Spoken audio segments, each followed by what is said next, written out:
Chiropractic is about helping your body express itself to its maximum ability through a healthy nervous system. Most people look at chiropractic as back pain or neck pain, but that's not really what it is.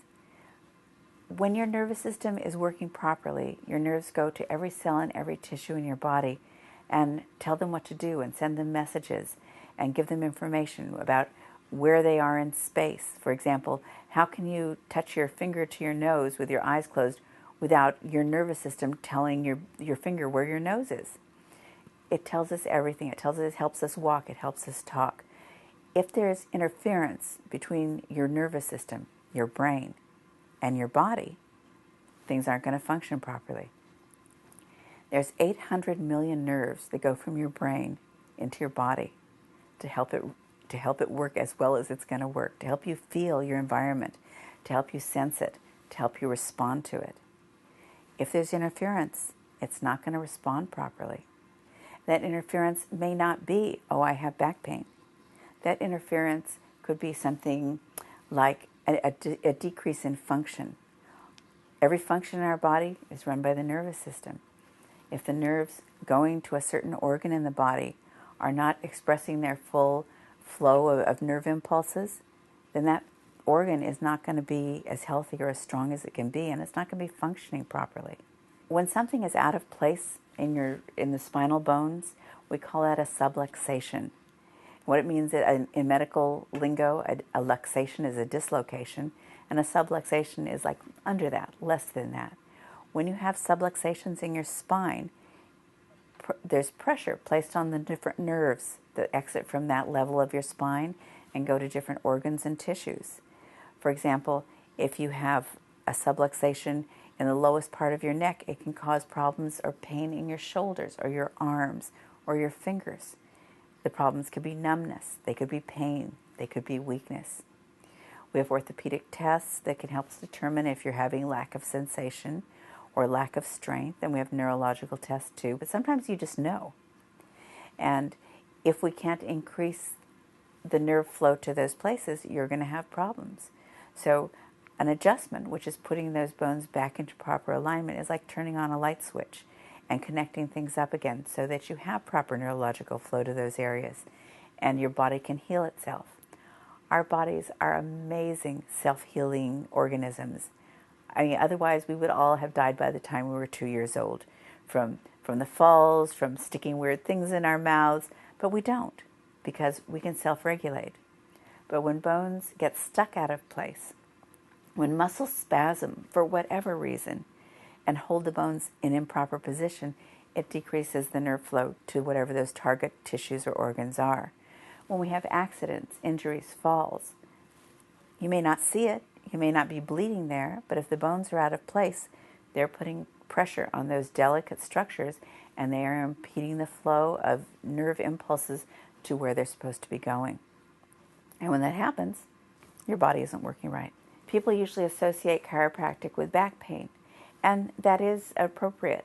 When the bones are out of place and there's pressure on the nerves, one of the main signals your body gives you that something is wrong is pain.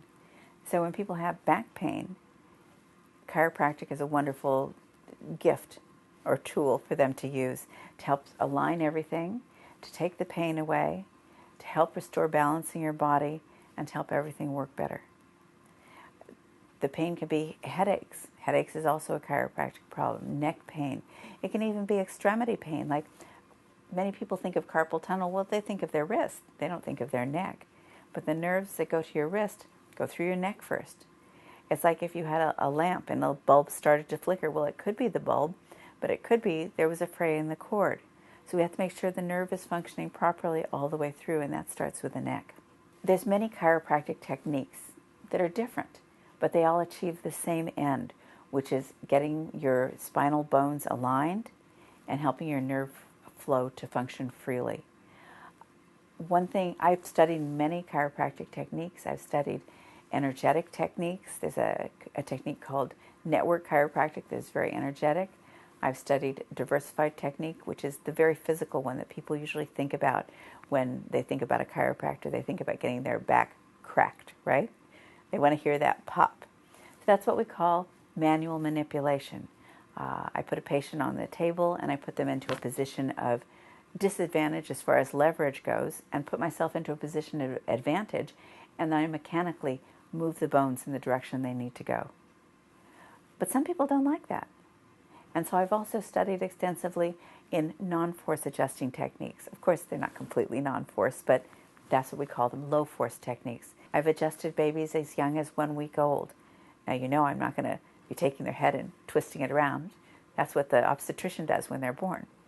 What, what I'm going to do is adjust them very gently with my fingers. Their bones aren't completely formed. They don't need that kind of adjustments. And infants who get adjusted usually have less colic, or some patients bring their children in to reduce the colic they're having.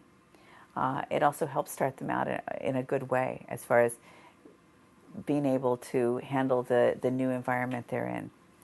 I treat geriatric patients who are also very delicate, but in a different way. If you like a manual manipulation and you like to hear a pop when your neck is adjusted, I love that. If you don't, some people that scares them. We have other ways to do it. We have other non-force tools that will help us adjust a stubborn neck without making that pop, without putting your head in someone else's hands and feeling the immediate relaxation to allow them to do the manual manipulation. So there's many ways to do it, and I've studied a lot of ways. So I like to do it the way the patient likes to do it. Whatever is more comfortable for you is the way I'll do it.